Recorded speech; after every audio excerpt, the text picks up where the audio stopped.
What's going on, guys? NealGuides here. Welcome back to another video. This will be talking about the new. This video will be talking about the new FIFA 20 mechanics and introductions of new instructions and new mechanics available for us to use in FIFA 20.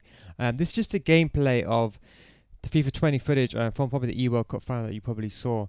But I don't know if you noticed this, but some of you guys don't know, so I thought it would be best to inform you that there are some new instructions that are going to be released in the game, and of course new features. To be honest, Tom Caleffi, the gameplay producer, has confirmed this, and the two I want to look at mainly, well, there's a lot of them, but we'll first talk about the first two, which is the new instructions for CDMs. Now, I think this is ace. In attacking support, there'll be a new option, drop between defenders. Now, how this will actually work in the game, to be honest, we don't really know until we actually play the game.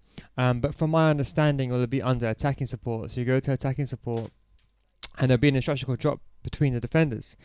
So how it would actually work is, it says over here, they should keep your CDMs in the back and maintain the shape of the formation. Kind of like how, I suppose you can say, some players like Xhaka kind of does it a bit for Arsenal, but most notably Busquets in Barcelona. You know how he kind of goes back to the centre back kind of centre role and then distributes the ball. So what I can imagine is, both your wingers, let's say your left back and right back, let's say they fly forward, and that means that you have two centre backs. Now, if you have both CDMs on drop back, I'm presuming they would drop back in between a gap. So let's say like these two would drop back, and then the centre backs would go out wide. Maybe something like that. I don't know how it works. I hope it's not too OP, because the way it's been written, obviously we only know what it says, but the way it's been written over here is it says that it's in attacking support, right? So maybe it's not when you're defending, but does that mean when you lose the ball, if your fullbacks are not on overlap? See, the key is, if your fullbacks are not on overlap, does that then mean that the CDMs drop in anyway, and it kind of becomes a back six when you're defending? But obviously you lose the midfield presence. So that's going to be really interesting. Of course, it's not. I'm not saying it's going to work that way, but it'll be interesting to see how they work the balance about that. So that's another very interesting feature, or what is to come with FIFA 20. The beta is, I think, coming out in a couple of days, so we should be looking forward to using that. And also new instructions on goalkeepers. Now, this is something that I've wanted for a very long time, and it's kind of been an issue throughout a lot of FIFAs, is that goalkeepers, they kind of sometimes they're in no man's land. I mean, these are in from the eWorld Cup footage, they didn't really show, for example, the goalkeeper being out of position or anything like that. I'm presuming they didn't even know how to use the instructions. But what is important for this is that sometimes goalkeepers, they don't come out for the crosses. Even when you move them manually, they don't. Now they've nerfed goalkeeper movement. You can probably still hold triangle to rush out the goalkeeper. That's probably still exists in the game, so you can still rush out to play a sweeper keeper. But for crosses, you can no longer move the goalkeeper, because don't forget, now they've nerfed goalkeeper a lot now, so you can only maybe take 2 or 3 steps to the left or to the right of where you're standing. So I think the most important thing over here is, when it says saving on crosses, comes up for crosses. I think that's key. I don't think you're able to do that with your right analog sticks. I think the new instruction, will be really good. I'm not too sure about saving outside the box. I'd rather take control of that manually. I think it's better to control your goalkeeper manually, pressing triangle or Y to come out manually, or knowing when to sweep, rather than letting AI decide that. I think that's where the problems are kind of exist more and more. But yeah, saving on the crosses is going to be ace. I'm really looking forward to that, and especially that I really want to see how this, of course, the attacking support, how the CDMs, they maintain position, in the shape of the formation. That will be interesting. I don't know how that will transverse into the game. But more importantly, something I've been asking for a very long time. I'm not asking, but I mean, it's been in my head, is ball relative switching. Now, everyone always asks me, how do I get better at right stick switching? Now, you see, the way it was before is you had to kind of watch the player. So this is what the kind of issue was. So depending on where the player was on the pitch, you had to look at him, and then you had to watch where he was, then you can switch to a player, if that makes sense. Now, this was a big issue, because what happened was, a lot of the time, especially in FIFA, is that you'll look at the player. Let's say, for example, I know they're playing 2v2, but you have to look where the player is, then you have to switch to the person. So if you want to switch, for example, so let's say you're red, and you want to switch to the guy at the bottom, your centre back, you have to flick to the left hand side. But sometimes, because of where the ball is positioned, there was a lot of bugs, and sometimes you'll flick to the left and it won't go there. But I think a lot of that will be fixed now with the new relative ball switch. I think it's actually a very, very good, because now you have to focus. So basically what it's trying to say is, we notice a lot of players have been using the ball as a reference rather than manual. So there's now a setting for that. So now I think this is really key. So now you can switch players based on the ball rather than the player as a reference. So I'm really looking forward to that as well. And just there's some other stuff as well. Plus pass block assistant, should I say? Now this is really good as well. In FIFA 20, you probably realize that a lot of the time, sometimes you want all your AIs to kind of, in some respect, auto block. Because why would you put yourself at a disadvantage?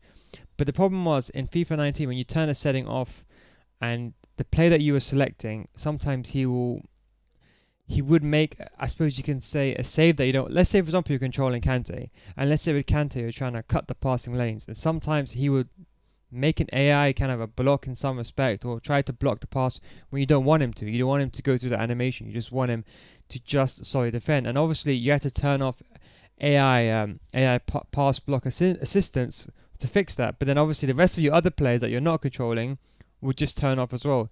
So FIFA 20, they've now added a new feature. So now the player that you're controlling, he won't attempt to intercept the ball if you're trying to cut the passing lanes or you're trying to man mark someone. But the rest of your team, the rest of the 11 players that are not selected, they will still be acting normal, and they'll still block passes if the ball comes in their vicinity. So that's actually a really good thing as well. A lot of this, to be honest, will come out in the, I suppose you can say, in the beta. A lot of them you probably know about this more in the beta. But another thing is outside the foot shots. This is something that I wish they focused on a 5-star weak foot thing. There is an issue where if your players, I don't know if you guys know this, but there's a big issue in this game, and I think it's a persistent issue. That, let's say, for example, an example of this would be Neymar, right? Let's say Neymar's got a 5-star weak foot. If Neymar's over here, and let's just say, for example, how can we show this? Let's say Neymar's over here, right? And he wants to take a shot with the outside of his foot, right? Even though he's got a 5-star weak foot, sometimes a player might use his right foot or do an outside the foot shot when it makes no sense, when it makes more sense to use his weaker foot, especially when he's got a 5-star weak foot. I was hoping they would fix that, but they haven't mentioned anything about that too much. They have mentioned, you previously mentioned that players now be able to use the outsider. Only players who have the outsider foot trait should be able to perform these shots. Okay, that's fine, but I would love the fact if they had it. So when you have a 5-star weak footer, if you're on the guy's weak foot and he's a 5-star weak footer, you should be using the weak foot. You shouldn't be forcing the right foot, because although sometimes they force the outside the foot shot, sometimes they do a toe punt with the weak foot. But they didn't mention that, so fingers crossed we can only see that when the game comes out.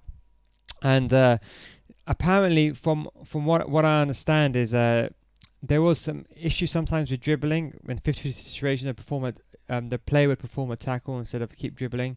I didn't notice that too much, but they did say there's no new rules for FIFA 20. So I don't think there's any new rules. And adding on to that, the VAR. Of course, there's no point having VAR into FIFA. It's stupid. In real life, obviously, there's human error. You're prone to humans making mistakes. In a game, if the ball is offside, the game's always going to call offside. There's no point having a VAR animation, because the game, before the pass has even been made, as soon as you press the triangle button, the game already knows the outcome of the result. But you all know that. So there's no point introducing a VAR animation. There's no point. It's pointless.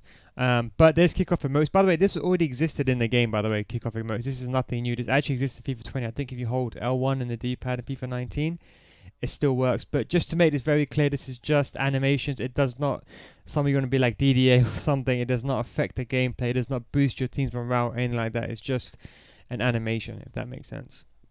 But now referees are ghosts. I would love if they just jumped over the ball, to be honest, or if they moved out of the way rather than them being ghosts. I kind of like the fact that maybe, players will be running through the referee. I think that will happen quite a lot. Players will just run through the referee. It doesn't really look realistic. I think they just left it how it is. Maybe added some goalkeeper animation where they can just jump over the ball or move out of the way. It would have been a bit better. And then pitch wear and tear, to be honest. I think that doesn't really work in Foot Champs. That's mainly for kickoff. But that is the new news from FIFA 20. This is kind of came out end of July. But I just wanted to make this video just because people were asking about it, and I was talking about it in a stream the other day. Especially in particular, the new drop between defenders. I think it's going to be interesting. I really can't wait to look forward to trying it out. As I said, FIFA 20 is not far away now. I think we're 41 days away from the day this video is posted. So I'm going to be really looking forward to that. And in terms of the gameplay, we were just talking briefly about the gameplay of FIFA. To be completely honest, you can't really. in some respects, you can't really say. I can't say much from watching this gameplay. I see they've nerfed Lacoquettes in a bit. Like you can't really see it that much until you play the game and stuff. Don't forget, this is Kickoff as well. Online Ultimate Team is completely different from Kickoff. The gameplay is completely different. Kickoff is a much more slower game mode. It does look really slow, which is something I'm a bit worried about, in my opinion. But apart from that, it pretty much looks identical. It looks very much the same, to be honest. But as I said, let's wait for the beta to come out. If you are very lucky, don't forget you can't share the beta code, or you can't do anything like that. You can't even publicize you have the beta. I don't think you can even publicize you even have the beta code, and definitely can't record footage or anything. So just bear that in mind. But yeah, if you get a beta code, do check your email, do check your spam folders, and fingers crossed you should get one if you are lucky. But anyway, I think that is it I just wanted to kind of make this video just so I just give you guys some insight on the new instructions and FIFA 20 wants to come. As I said, check inboxes, and if you haven't pre-ordered FIFA already, just a reminder as well, I think the offer's already gone, but if you pre-order, I think you get a one to watch, but I think the offer's gone already. But people have been asking me how to get the discount. The key is to get the discount for FIFA 20, you want to sign up for EA Access. So what you want to do is you want to go and sign up for EA Access first. EA Access costs £3.99. I don't know, it depends on what region you're from. And what it is you'll make some money. They do have some, that's just responsiveness in gameplay. Yeah, that's just some responsiveness in gameplay. They've actually made the change right now. That's actually pretty interesting considering it's the kind of, I suppose, coming to the close of the game. So yeah, what you do is you get EA Access, you buy it on the PlayStation Store first. You buy it for £3.99, then you get 10% off. Then you go to pre-order FIFA 20 and you click here and you get another additional 10% off. So I think it will come up to, I think in the UK, if you're from the UK and you pre-order it, it will come up to a total of £71.99 or £72.99, something like that, off the Ultimate Edition.